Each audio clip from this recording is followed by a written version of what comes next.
Bismillahirrahmanirrahim. Assalamualaikum warahmatullahi wabarakatuh. Innal hamdalillah nahmaduhu wa nasta'inuhu wa nastaghfiruh wa na'udzu billahi min shururi anfusina wa min sayyiati a'malina. May yahdihillahu fala mudilla lahu wa may yudlil fala hadiyalah wa asyhadu an la ilaha illallah wahdahu la syarikalah wa asyhadu anna Muhammadan abduhu wa rasuluh. Allahumma shalli ala nabiyyina Muhammad wa ala alihi wa man tabi'ahum bi ihsan ila yaumiddin. Allahumma inna nas'aluka ilman nafi'a wa rizqan thayyiba wa amalan mutaqabbala. Puji syukur kita panjatkan pada Allah. Selawat dan salam semoga tercurah pada junjungan kita Nabi besar Nabi Agung Muhammad sallallahu alaihi wasallam. Baik ikhwani fiddin wa akhwati fillah, Bapak Ibu sekalian yang semoga senantiasa dirahmati dan diberkahi oleh Allah. Pada kesempatan malam hari ini kita bersyukur pada Allah untuk berkah nikmat yang telah Allah anugerahkan sehingga pada kesempatan kali ini kita bisa melanjutkan kembali dua pembahasan rutin kita. Dari yang pertama dari kitab Riyadhus Shalihin, masih dalam pembahasan doa. Ya, nanti kita akan bahas tentang doa bi dhahril ghaib. Nanti ada beberapa ayat akan dibahas, 3 ayat, terus 2 hadis langsung dibahas karena antara ayat dan hadis ini saling terkait yang disebutkan oleh Imam Nawawi rahimahullah. Lalu kita lanjutkan pembahasan sholat. Setelah tata cara sholat kita lihat dan aturan kaitannya dengan hukum rukun, wajib, sunnah sholat menurut Syekh Abdul Rahman bin Nasir As-Sa'di. Kita lanjut dengan zikir ba'da sholat. Monggo bisa dibaca. Kitab Riyadhus Shalihin bab 251, keutamaan doa bi dhahril ghaib. Sudah doakan saudaramu di saat ia tak hadir. Kita masuki ayat yang pertama. Baik, saya bacakan ayatnya. Qala ta'ala walladzina ja'u min ba'dihim yaquluna rabbana ighfir lana wa li ikhwanina alladzina sabaquna bil iman. Al-Hasyr ayat 10 dibaca. Artinya Allah Ta'ala berfirman yang artinya, dan orang-orang yang datang sesudah mereka, Muhajirin dan Ansor, mereka berdoa, ya Rabb kami, beri ampunlah kami dan saudara-saudara kami yang telah beriman lebih dulu dari kami. Quran Surat Al-Hasyr ayat 10. Terus ayat kedua, wa qala ta'ala wastaghfir li dzambika walil mu'minina wal mu'minat. Muhammad ayat 19. Dan Allah Ta'ala berfirman yang artinya, dan mohonlah ampunan bagi dosamu dan bagi dosa orang-orang mukmin laki-laki dan perempuan. Quran Surat Muhammad ayat 19. Ayat ketiga, wa qala ta'ala ikhbaran an Ibrahim sallallahu alaihi wasallam, an Ibrahim alaihi salam, rabbana ighfirli wa li walidayya wa lil mu'minina yauma yaqumul hisab. Ibrahim ayat 41. Dan Allah Ta'ala mengabarkan tentang Nabi Ibrahim alaihi salam yang artinya, wahai Rabb kami, beri ampunlah aku dan kedua ibu bapakku dan sekalian orang-orang mukmin pada hari terjadinya hisab atau hari kiamat. Quran Surat Ibrahim ayat 41. Baik, itu ada penomoran yang ditulisan Arab kebalik, rata kiri rata kanannya kebalik. Nah, kita lihat ini ayat-ayat yang membicarakan tentang doa, mendoakan saudara kita tanpa dia hadir. Ya, mendoakan saudara kita tanpa dia hadir. Jadi dia nggak di tempat. Bisa jadi dia minta langsung ke kita untuk doakan dia, atau dia tidak minta sama sekali. Ghaib itu artinya tidak ada di sini. Ya, ghaib itu artinya orang ketiga tidak ada di sini berarti. Terus disebut gaib juga jika kita mendoakannya itu sir, diam-diam, tanpa mesti dia tahu, tanpa memberitahu pada dia juga, atau bisa beritahu pada dia juga. Yang penting dia tidak hadir di tempat. Nah, itu doa atau tema yang kita bahas. Nah, semakin jelas kita baca hadis sekalian. Dia tadi 1494 dan 1495. Hadis 1494. Nah, coba saya bacakan hadisnya. Wa an Abi Darda'i radhiyallahu anhu annahu sami'a Rasulullah sallallahu alaihi wasallam yaqul ma min 'abdin muslimin yad'u li akhihi bi dhahril ghaibi illa qala al malak walaka bimislin, rawahu Muslimun. Baca artinya. Dari Abu Darda radhiyallahu anhu bahwa ia mendengar Rasulullah shallallahu alaihi wasallam bersabda, tidaklah seorang hamba muslim yang berdoa untuk saudaranya yang tidak ada di hadapannya, melainkan malaikat berkata, dan untukmu seperti doamu. Hadis riwayat Muslim.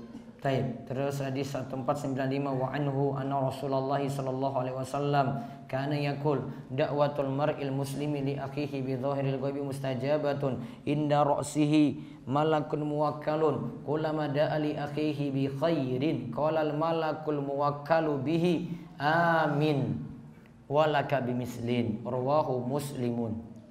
Dari Abu Darda bahwa Rasulullah shallallahu alaihi wasallam bersabda, doa seorang muslim untuk saudaranya yang tidak ada di hadapannya pasti dikabulkan.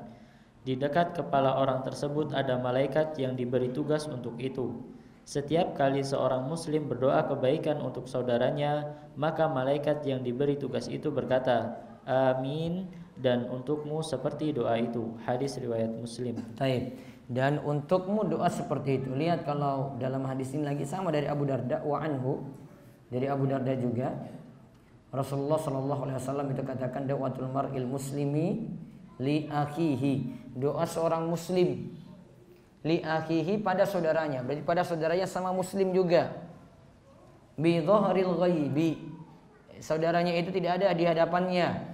Mustajabatun, mustajabah ini artinya benar-benar terkabul. Mustajabah di situ sebenarnya kalimatnya sin, huruf sin itu kata para ulama itu adalah huruf tambahan yang menunjukkan makna mubalaghah, sehingga artinya benar-benar terkabul. Inna ra'si, di kepalanya malakun muwakkalun, ada malaikat yang diberikan tugas. Kullama da'a li akhihi bi khairin, ketika dia doakan kebaikan untuk saudaranya. Ingat doanya doa baik saja berarti. Doa jelek enggak masuk. Ya. Dia doakan kebaikan pada saudaranya, maka malaikat tadi datang. Lantas malaikat itu mengatakan amin. Amin itu artinya Allah kabulkanlah. Amin walaka bimislin, engkau juga akan dapat semisal itu. Hadis ini diriwayatkan oleh Imam Muslim. Nah, sebenarnya ada cerita sendiri tentang hadis ini. Ketika Abu Darda tadi menyampaikan ada menantunya bernama Sofwan bin Abdillah bin Sofwan. Istrinya itu bernama Darda. Jadi Darda ini nama perempuan. Kalau kita dengar laki-laki ya. Istrinya adalah Darda binti Abi Darda. Nah, pakai binti kan berarti perempuan. Darda binti. Beliau mengatakan, aku tiba di negeri Syam. Sofwan katakan, aku pernah tiba di negeri Syam. Kemudian saya bertemu dengan Ummu Darda. Berarti ibu mertuanya. Mahram bukan? Hah? Mahram atau bukan? Mahram. Sementara apa mahram selamanya? Atau selama dia nikah dengan anaknya saja, nanti kalau sudah cerai nggak jadi mahram lagi? Hah? Selamanya apa sementara? Selamanya. Ibu mertua Sofwan. Nah, ketemu di rumah. Namun saya tidak bertemu dengan Abu Darda. Tidak ketemu dengan bapak mertuanya berarti. Lantas Ummu Darda berkata, apakah engkau ingin berhaji tahun ini? Kamu berangkat haji tahun ini? Sofwan berkata, iya. Kemudian Ummu Darda pun mengatakan, kalau begitu doakanlah kebaikan pada kami. Karena Nabi SAW pernah bersabda, hadis tadi disebutkan, da'watul mar'il muslim li akhihi bi dhairil ghaibi mustajabatun inda ra'si malakun muwakkalun kullama da'a li akhihi bi khairin qala al malakul muwakkalu bihi amin walaka bimislim. Sama seperti tadi. Nah, Sofwan seketika diberitahu seperti itu, dia katakan, aku pun akhirnya bertemu Abu Darda di pasar. Berarti bertemu bawa mertuanya di pasar. Lalu Abu Darda mengatakan sebagaimana istrinya tadi. Sama persis. Berarti Abu Darda mengajarkan pada istrinya. Maka Abu Darda mengatakan bahwa dia menukilnya dari Nabi Sallallahu Alaihi Wasallam. Hadis ini diriwayatkan oleh Imam Muslim. Nah, itu hadis yang lengkapnya. Kalau Imam Nawawi tadi sampaikan potongannya saja dari perkataan Abu Darda. Namun yang lengkapnya ceritanya kayak tadi. Dari kisah tadi dapat disimpulkan bahwa boleh nitip doa pada orang yang berangkat haji. Iya kan? Karena tadi dia tanya, kamu pergi haji tahun ini? Abu Darda, kamu pergi haji tahun ini Sofwan? Ibu mertuanya tanya, dia jawab iya. Nah, lantas dijawab tadi, Ummu Darda katakan, kalau begitu doakanlah kebaikan pada kami. Doakanlah kebaikan pada kami. Karena Nabi Shallallahu Alaihi Wasallam pernah bersabda, disebutkan hadis tadi. Berarti dia nitip doa seperti kita kalau lihat ada orang pergi, udah jangan lupa doakan saya di sana ya, gitu. Boleh. Hadis ini jadi dalil. Dan boleh meminta seperti ini jika yang dititipi doa tadi hadir, hidup, hadir dan mampu. 3 syarat ya. Hidup, 1 hidup, 2 hadir, yang ketiga mampu. Berarti tidak boleh jadikan perantara dalam doa seperti ini jika mati atau tidak hadir di situ. Kalau lewat telepon dianggap hadir ya. Kalau lewat WA dianggap hadir juga ya, karena dia baca. Kalau mati nggak boleh, ini dikubur ya. Ini Pak Ustadznya atau Pak Kiainya dikubur terus. Pak Kiai, dosa kita terlalu banyak. Engkau lebih dekat pada Allah. Sampaikanlah doa-doa kami itu pada Allah. Nah, ini tawasul nggak benar. Tawasul ini jadikan perantara seperti ini nggak benar. Yang boleh itu dengan 3 syarat tadi. Yang pertama apa? Hidup. Yang kedua hadir. Yang ketiga mampu. Nah, itu diantara faedahnya. Nah, sekarang kita lihat faedah ayat dan hadis. Faedah ayat dan hadis. Yang pertama, doa bizohril ghaib adalah doa ketika yang didoakan tidak hadir atau diam-diam mendoakannya. Hadis ini menunjukkan keutamaannya. Nah, doa bizohril ghaib, yaitu doa ketika yang didoakan tadi tidak hadir, tidak ada di hadapan kita gitu, atau diam-diam mendoakannya. Baik itu ada orang yang mungkin punya masalah terus cerita ke kita, atau ada orang yang buat suatu kebaikan pada kita, dia berjasa pada kita gitu. Ini namanya doa bizohril ghaib. Bisa jadi dia minta juga, sama seperti ya apa yang dilakukan oleh Ummu Darda tadi. Kan minta Ummu Darda tadi pada menantunya kan, kalau kamu pergi haji doakan saya. Berarti minta. Namun itu juga disebut bizohril ghaib, dikarenakan yang kita doakan tidak ada di hadapan kita. Pengertiannya seperti itu. Pokoknya dia lagi tidak ada di hadapan kita. Entah dia minta atau tidak, entah dia tahu atau tidak. Terus faedah yang kedua. Faedah yang kedua, li akhihi dalam hadis yang dimaksud adalah saudaranya seislam yang didoakan. Islam selalu ingin menguatkan persaudaraan di antara sesama orang beriman dalam setiap keadaan dan setiap waktu. Nah, di antara sama orang beriman dalam setiap keadaan dan setiap waktu. Ingin menguatkannya. Di antara menguatkannya gimana? Nah, ada faedah doakan saudaranya. Saudara apa di sini? Se-Islam.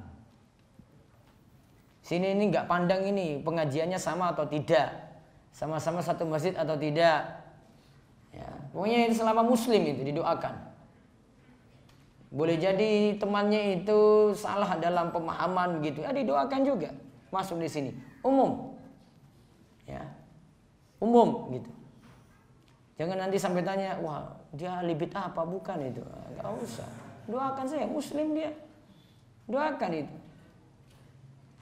Yang penting se-Islam tadi kan di sini li akhihi, itu masih saudaramu itu. Kalau dia punya kekurangan tadi, oh kesalahannya di sini, oh ini pemahamannya ini kurang tepat di sini gitu. Didoakan. Terus yang ketiga. Faedah hadis yang ketiga, mustajabah, terkabul. Di situ ada huruf sin menunjukkan makna mubalaghah. Artinya doa tersebut benar-benar diijabahi. Berarti doa bizohril ghaib tidak tertolak. Nah, situ ada huruf sin. Kalau kata sinnya dihilang berarti bisa ke makna tadi istijabah berarti ijabah. Nah, ada sin di situ maknanya mubalaghah. Artinya kalau mau diterjemahkan berarti benar-benar terkabulkan. Berarti doa bidzoril ghaib tadi tidak tertolak. Lalu yang keempat. Yang keempat, Islam menganjurkan untuk mendoakan diri sendiri dan mendoakan saudaranya baik dalam urusan dunia maupun akhirat. Nah, yang didoakan sini bukan hanya urusan dunia saja, urusan akhirat lebih penting lagi. Bisa jadi urusan dunia dia minta supaya didoakan misalnya untuk kemudahan bisnisnya, usahanya misalnya. Atau dimudahkan misalnya untuk urusan nikahnya misalnya.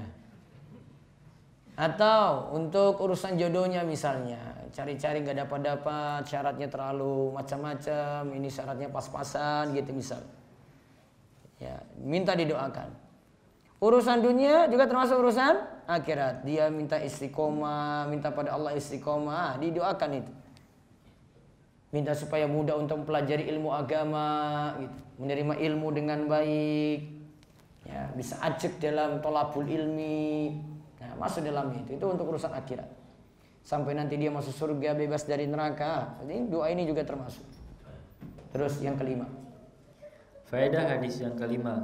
Seseorang yang mendoakan saudaranya akan mendapatkan seperti yang ia doakan. Nah, dia doakan saudaranya sehat. Nah, maka juga dia akan dapat timbal baliknya juga sama.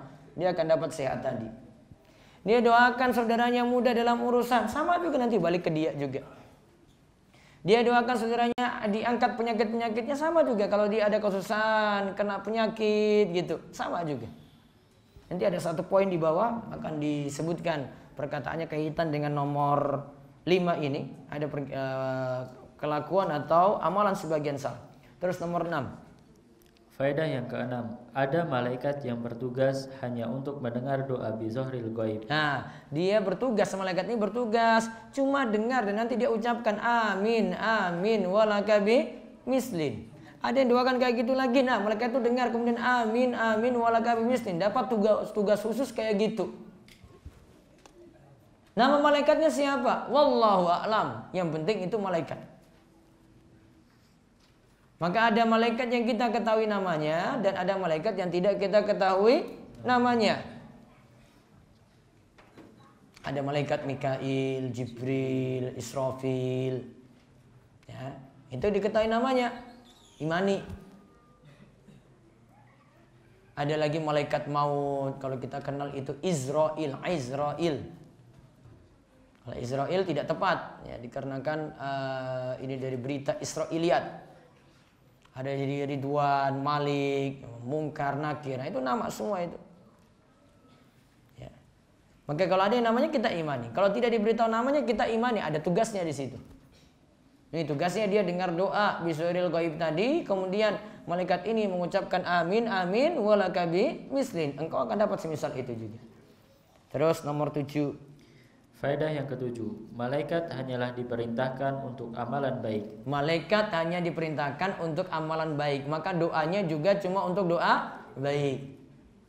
Kalau doanya doa jelek, enggak. Malaikat enggak datang aminkan juga, enggak. Sini cuma untuk doa baik saja. Dia doakan temannya celaka, dia doakan itu hidupnya susah, dia doakan apa gitu. Ini cuma untuk doa baik saja. Diperintahkan untuk amalan baik saja. Malaikat diperintahkan seperti itu. Terus yang kedelapan. Yang kedelapan, doa bizohril ghaib dikhususkan dalam hadis karena lebih menunjukkan keikhlasan dan hadirnya hati atau besarnya harapan. Nah, lihat. Ini disebutkan tidak mesti yang didoakan tadi ada di hadapannya. Ini menunjukkan keikhlasannya. Dia tulus itu dalam doa. Karena ada orang itu doakan tidak tulus dalam doanya. Pingin sanjungan, pingin balasan gitu. Kalau ini doanya tulus, dia diam-diam saja. Dan ada orang yang sifatnya seperti itu. Dia kalau dimintai doa langsung dia gak mau doa, dia agak ini gitu. Agak menolak. Namun dia tetap doakan kalau dia sendirian. Nah, dia ingin menunjukkan keikhlasannya dalam doa. Gak mesti terang-terangan langsung doakan gitu, enggak. Untuk menjaga keikhlasan saja. Dan juga ini hadirnya hati. Dia mau besarnya harapan, dia mohon pada Allah supaya apa yang dimintai tadi untuk saudaranya itu terkabul. Tanpa mesti saudaranya itu tahu. Yang penting dia punya harapan ini. Nah, sekarang lihat ada amalan sebagian salaf. Sebagian salaf ketika ingin berdoa untuk dirinya sendiri, ia mendoakan saudaranya dengan doa tersebut karena doa untuk saudaranya itu mustajabah atau terkabulkan, dan ia akan dapat kembali semisal itu pula. Allah lah yang pantas disanjung dan kita semua patut bersyukur kepadanya. Nah, lihat, sebagian salaf ketika ingin berdoa untuk dirinya sendiri, ini dia punya hajat sendiri nih. Dia itu tidak melupakan doakan saudaranya, atau dia prioritaskan saudaranya dulu. Ya Allah, si dia, ya Allah mudahkanlah urusannya ya Allah.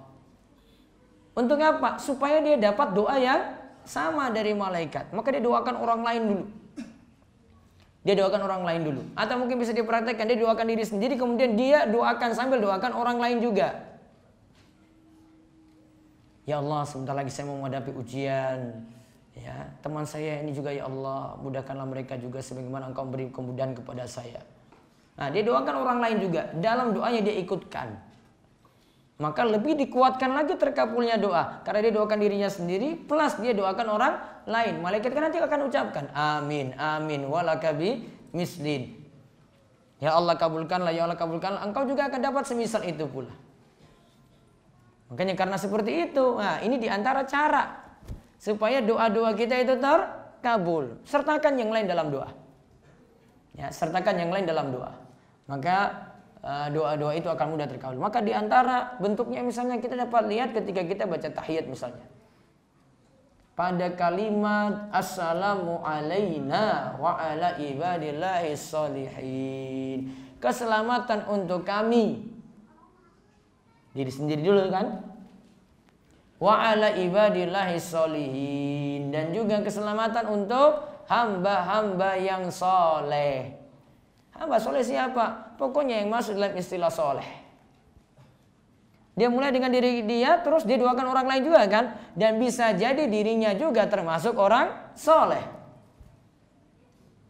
Itu contohnya dipraktekkan ketika tahiyat. Doanya untuk dirinya dan juga doanya untuk orang lain. Biar nanti dia doakan orang lain dapat keselamatan, balik ke dia lagi. Maka lebih mustajab lagi doanya. Nah, kalau mau direnungkan seperti itu. Wallahu a'lam.